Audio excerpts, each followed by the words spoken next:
Satreskrim Polresta Mataram menetapkan pimpinan salah satu pondok pesantren di Kecamatan Gunung Sari, Lombok Barat berinisial AF 60 tahun sebagai tersangka pencabulan. Terdapat 2 laporan polisi dalam kasus AF, yakni laporan pencabulan dan laporan persetubuhan dengan korbannya berjumlah 10 orang. Dugaan kasus pencabulan dan persetubuhan tersebut terjadi pada tahun 2016 hingga 2023 lalu. Namun para korban baru berani mengungkapnya, bahkan sebagian besar korban sudah berstatus alumni. Kita juga sudah melakukan penetapan tersangka dan melakukan penahanan ke yang bersangkutan. Untuk yang sudah kita periksa sehingga dikeluarkan penetapan tersangka yaitu ada 5 pencabulan dan ada 5 persetubuhan. Dan 1 orang itu di antara 10 orang ini disetubuhi juga dan dicabuli juga. Polisi pun masih mengembangkan kasus ini karena diperkirakan masih ada korban lainnya yang belum melapor. Diduga para korban merasa malu dan tertekan karena pelakunya melibatkan tokoh agama yang menjadi panutan. Dari Mataram, Nusa Tenggara Barat, Hari Kasidi, Ainus melaporkan.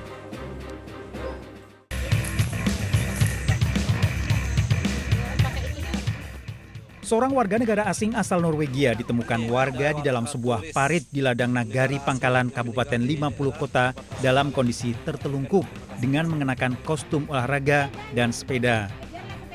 Korban bernama Gabriel, 71 tahun, dievakuasi tim Basarnas, polisi, dan anggota TNI.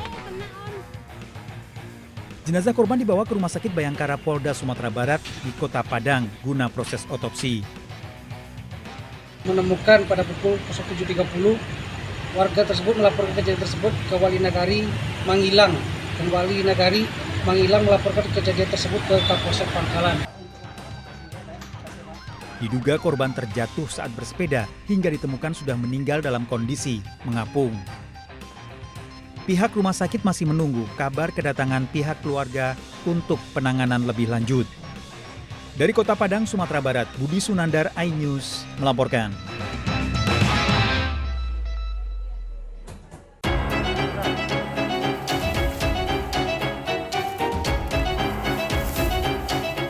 Warga Kota Solok, Sumatera Barat digegerkan dengan penemuan kerangka manusia di area persawahan di belakang gedung DPRD Kota Solok. Kerangka tersebut ditemukan pertama kali oleh seorang warga yang hendak mencari rumput karena curiga ada bau tak sedap. Pencari rumput tersebut pun langsung melapor ke petugas.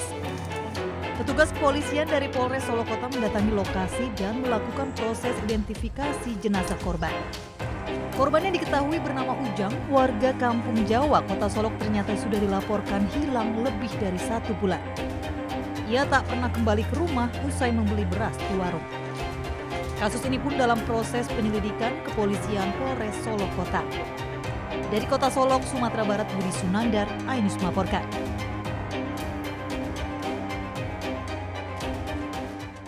Polres terjadi. Paket pondok rumah namanya. Petugas Badan Pengawas Obat dan Makanan mendatangi salah satu rumah warga yang memproduksi kerupuk di Desa Air Merah, Kabupaten Rejang Lebong, Bengkulu. BPOM mendatangi rumah warga ini setelah mengetahui pemilik rumah baru saja menerima paket berupa bahan-bahan kimia. Alhasil paket yang dibeli secara online ini langsung diperiksa dan dibawa ke kantor BPOM. Usai didalami, ternyata kerupuk mengandung boraks yang berbahaya bagi tubuh. Nah, tapi di dalam produk ini yang terdapat kandungan borak yang dicampurkan ke bahan pangan. Nah, ini yang tidak boleh di produk makanan. Di bungkusnya juga ada label BP POM seperti apa? Jadi BP POM ini awalnya ini sudah tidak ada. Jadi izinnya dari ini tidak ada dari BPOM. Dia buat sendiri ya? Ini dia buat sendiri. Palsu ya? BPOM mengimbau pada masyarakat agar lebih berhati-hati dan waspada dalam memilih makanan yang hendak dikonsumsi. Dari Rejang Lebong, Bengkulu, Widodo Waluyo, iNews melaporkan.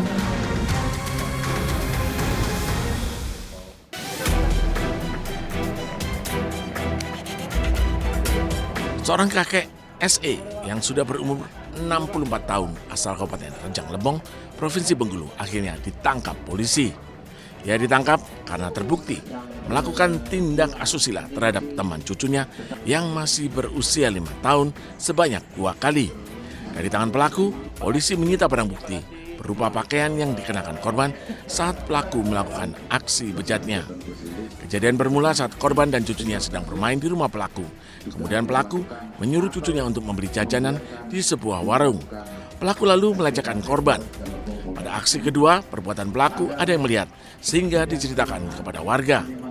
Kemudian mendatangi anaknya sendiri yang menjadi korban dan membujuknya supaya menceritakan apakah benar informasi tersebut terjadi terhadap si korban.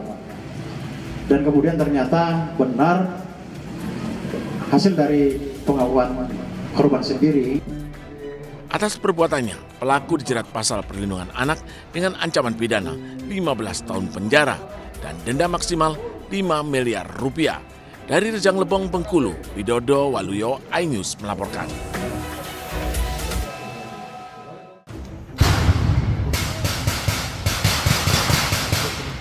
Rombongan Komnas HAM Papua ditembaki kelompok kriminal bersenjata saat turun ke Sungai Rawara, Distrik Mokonat, Teluk Bintuni, Papua Barat.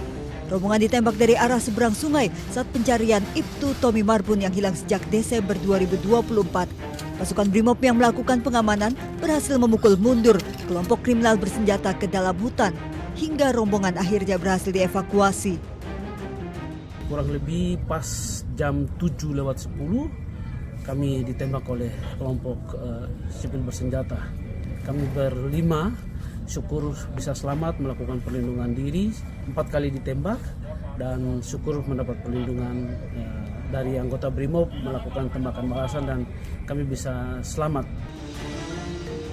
Aparat terus menggelar operasi pencarian Ibtu Tommy Marbun yang hilang sejak Desember 2024. 510 personil gabungan diterjunkan dalam operasi AB Moskona tahap 3. Mantan Kasat Reskrim Polres Teluk Bintuni, Ibtu Tommy Samuel Marbun hilang sejak Desember 2024 usai kontak tembak dengan KKP Papua. Dari Teluk Bintuni, Papua Barat, Chandri Suripati, iNews melaporkan.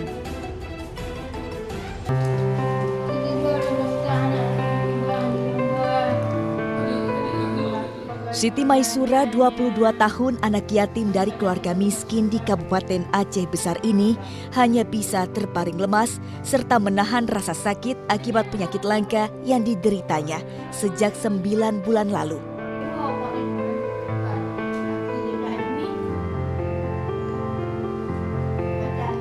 Siti, mahasiswi semester 8 UIN Araniri, Banda Aceh ini tinggal bersama ibunya dengan segala keterbatasan.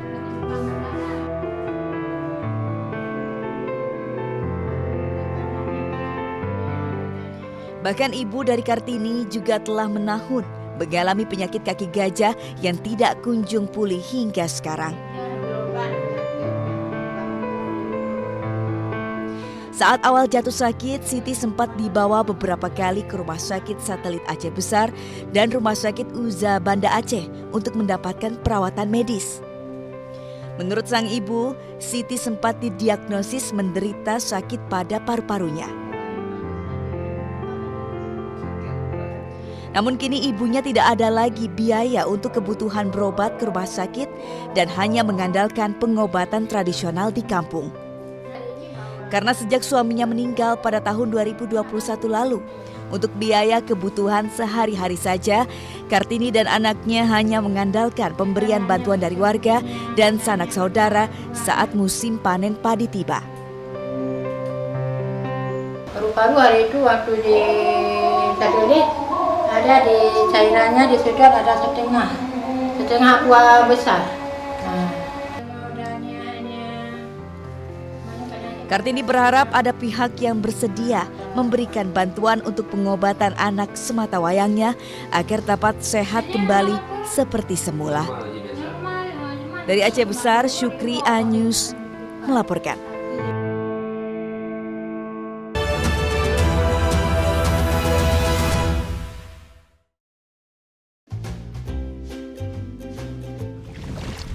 Weh, Dok, kenapa ya? Kalau habis nanam mangrove, badan rasanya jadi seger semua. Apa aja maksudnya? Ya kan, kita nanam mangrove, kita jaga lingkungan, aktivitas tubuh, bikin badan jadi sehat. Kirain apa sih ini, Jak?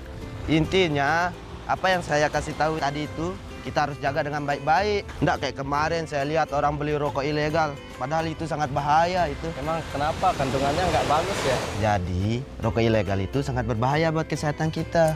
Ya juga sih. Iya, tanya dong, kenapa? Emang kenapa? Pertama, rokok ilegal pengawasannya nggak jelas. Kedua, rokok ilegal itu tidak membayar pajak, dapat merugikan negara. Ya juga sih, masa kita udah melestarikan lingkungan, jaga kesehatan, masa mau dirusak rokok ilegal? Oleh karena itu, sekarang kita harus pilih rokok yang jelas legal. Kayak cari jodoh, masa mau yang nggak jelas? Iya, benar gitu dah. Apa kalian ketawa-tawain tadi? Iya, ini kita ngomongin jodoh. Salah, rokok ilegal. Nah, pas kemarin saya dapat penyuluhan terkait dengan rokok ilegal. Salah satu di antara ciri-ciri rokok ilegal itu tidak ada pita cukai dan harganya lebih murah.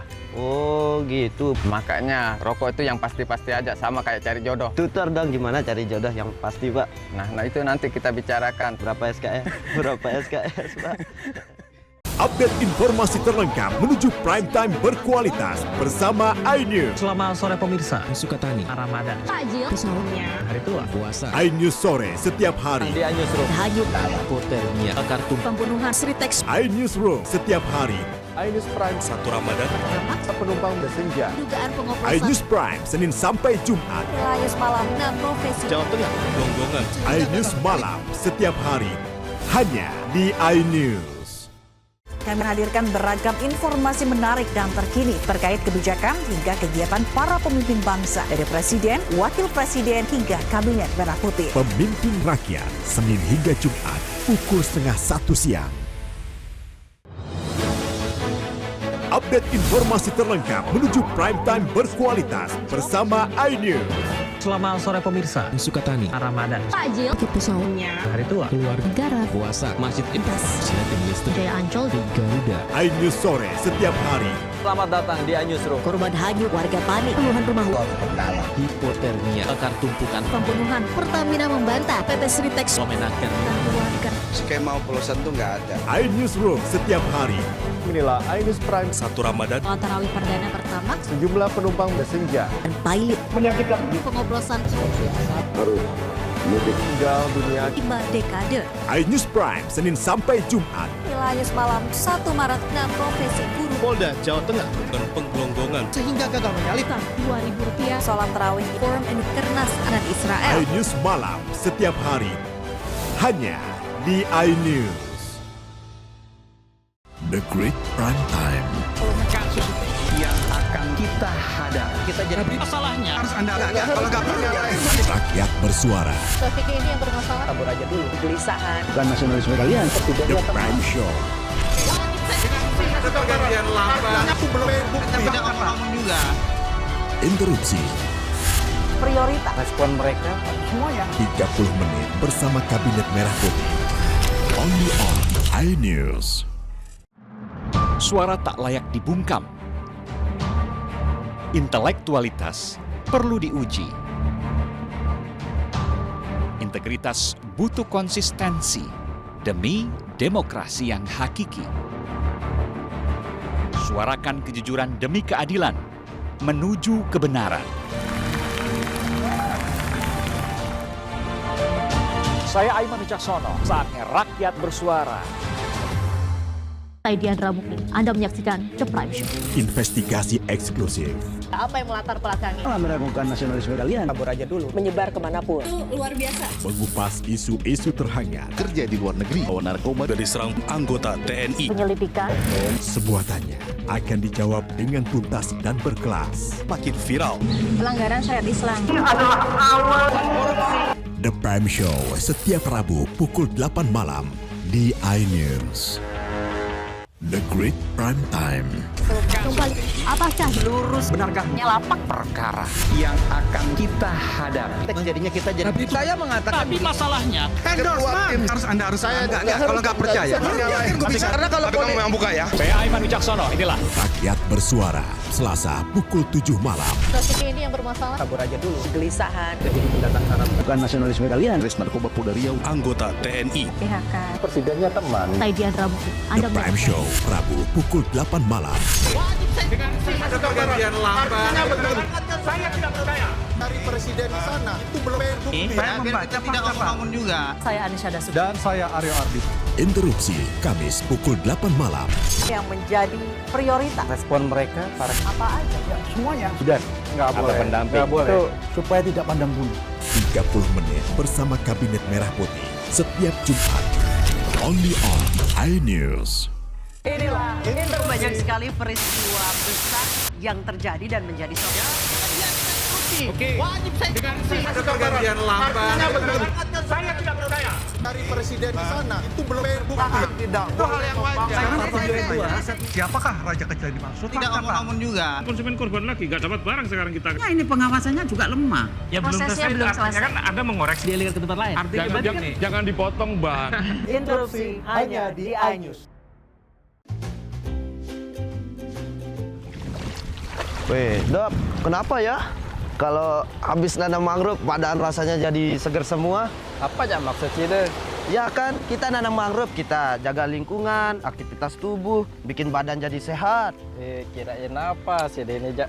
Intinya, apa yang saya kasih tahu tadi itu, kita harus jaga dengan baik-baik. Nggak kayak kemarin saya lihat orang beli rokok ilegal, padahal itu sangat bahaya itu. Emang kenapa kandungannya nggak bagus ya? Jadi, rokok ilegal itu sangat berbahaya buat kesehatan kita. Ya juga sih. Iya, tanya dong, kenapa? Emang kenapa? Pertama, rokok ilegal, pengawasannya nggak jelas. Kedua, rokok ilegal itu tidak membayar pajak, dapat merugikan negara. Ya juga sih, masa kita udah melestarikan lingkungan, jaga kesehatan, masa mau dirusak rokok ilegal? Oleh karena itu, sekarang kita harus pilih rokok yang jelas legal. Kayak cari jodoh, masa mau yang nggak jelas? Iya, benar gitu dah.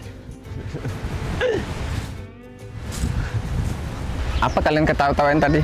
Iya, ini kita ngomongin jodoh. Salah, rokok ilegal. Nah, pas kemarin saya dapat penyuluhan terkait dengan rokok ilegal. Salah satu di antara ciri-ciri rokok ilegal itu tidak ada pita cukai dan harganya lebih murah. Oh gitu. Makanya rokok itu yang pasti-pasti aja, sama kayak cari jodoh. Tutor dong gimana cari jodoh yang pasti, Pak. Nah itu nanti kita bicarakan. Berapa SKS? Berapa SKS, Pak?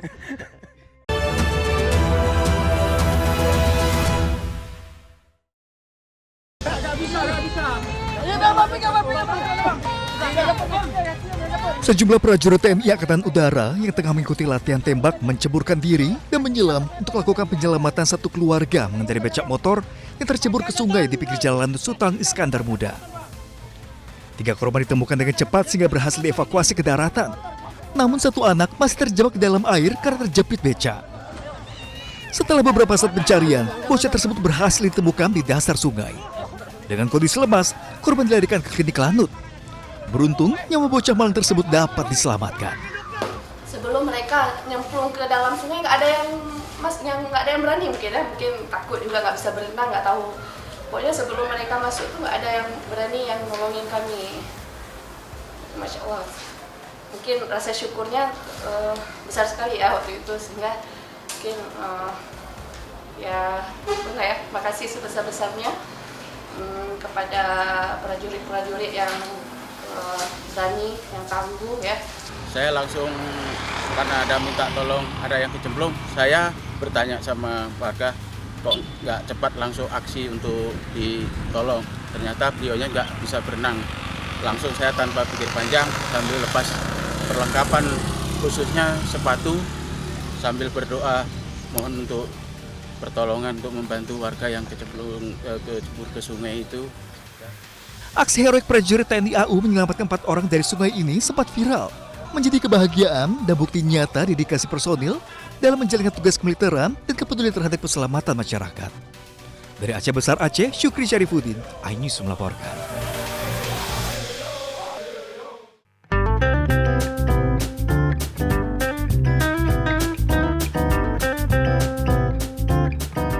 Beragam sajian olahan ikan dan udang begitu menggugah selera para pengunjung di salah satu resto di tepi jembatan Kreo Sendang Agung, Minggir Sleman, Yogyakarta ini. Dengan konsep indoor maupun outdoor, pengunjung dapat menikmati kelezatan sajian kuliner unik dan langka.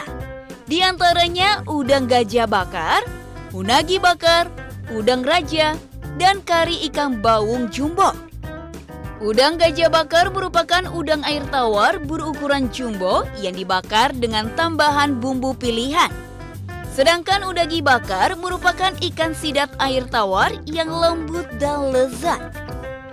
Sementara ikan baung kari diolah dengan bumbu kari spesial yang begitu nikmat disantap saat hangat. Untuk porsi di sini jumbo semua, tapi untuk rasa pastinya sangat medok karena rempahnya sangat banyak sekali di sini. Pemandangan alam bentangan Sungai Progo dan Jembatan Kreo yang menghubungkan Kabupaten Kulon Progo dan Sleman, serta keindahan panorama perbukitan Menoreh selalu setia menemani pengunjung bersantap. Dari Sleman, Yogyakarta, Gali Wisma, iNews melaporkan.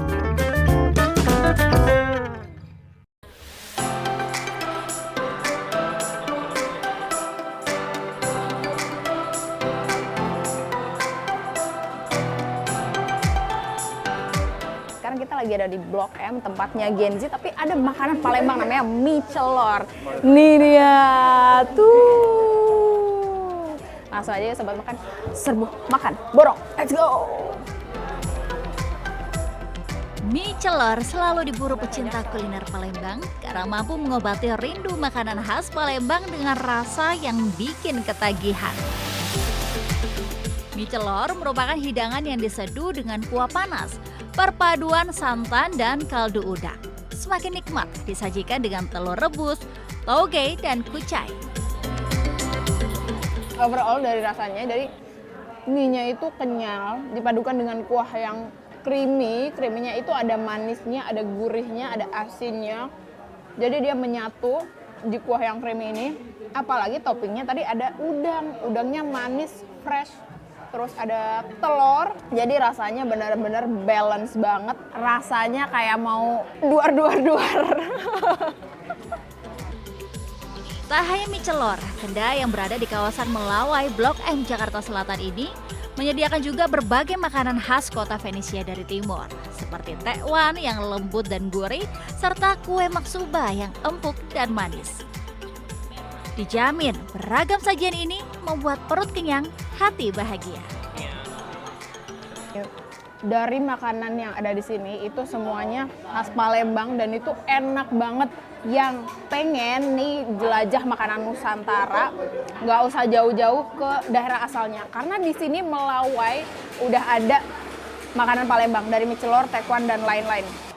Dari Jakarta, Jen Cahyani bersama juru kamera Oki Mahendra dan Raga Firdaus melaporkan. Let's go makan lagi!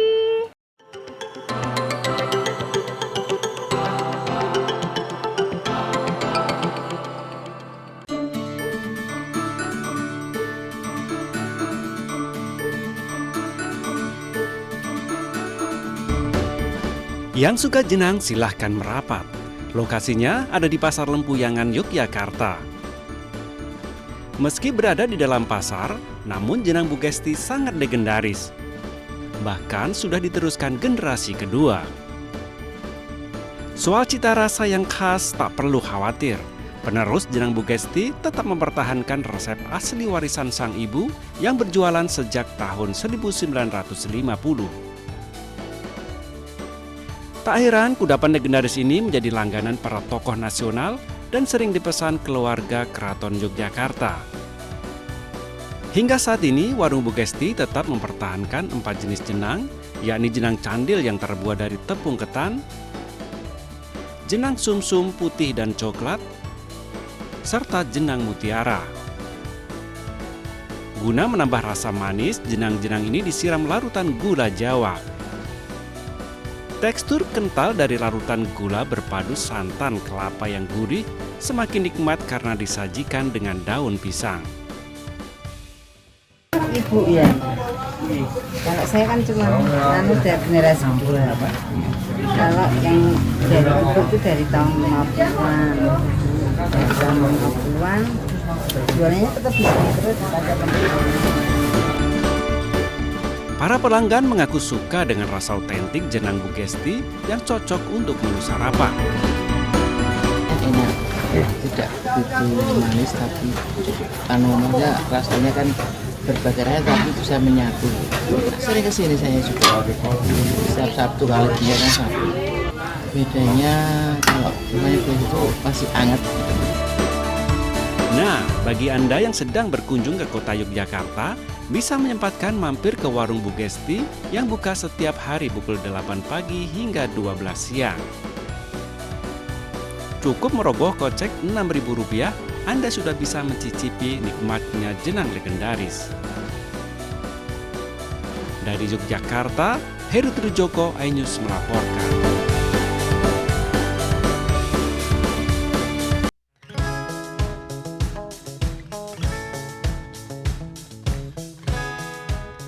Bebek Mandarin saat ini kian melejit dan menjadi koleksi para pecinta hewan hias. Selain bentuknya yang mungil dan lucu, kecantikan corak bulunya begitu mempesona. Unggas air dari daratan Cina ini sebenarnya mulai langka karena sulitnya sistem reproduksi.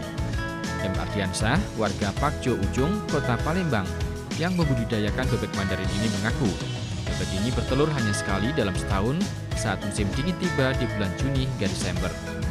Jumlah telurnya pun terbatas tidak lebih dari 12 butir, dengan masa pengereman mencapai 30 hari. Itu pun tidak semua telur bisa menetas. Budidaya bebek Mandarin sebenarnya tidak rumit. Bebek cukup ditempatkan di kandang yang menyatu dengan kolam dan disiapkan pakan dari biji-bijian dan sumber protein lainnya. Perawatan khususnya nggak ada yang terlalu ya, seperti pelihara ayam pada umumnya aja seperti itu. Pakan jagung, beras merah, sama pur. Kita kasih pelet. Sama ada jangkrik, kalau ada gula Jerman juga seperti itu. Bebek Mandarin memiliki nilai jual yang fantastis. Sepasang anakan bebek Mandarin dijual di kisaran Rp6 juta. Sedangkan untuk indukan, harganya bisa mencapai Rp15 juta per pasang. Dari Palembang, Sumatera Selatan, Erwin Setiawan, iNews melaporkan.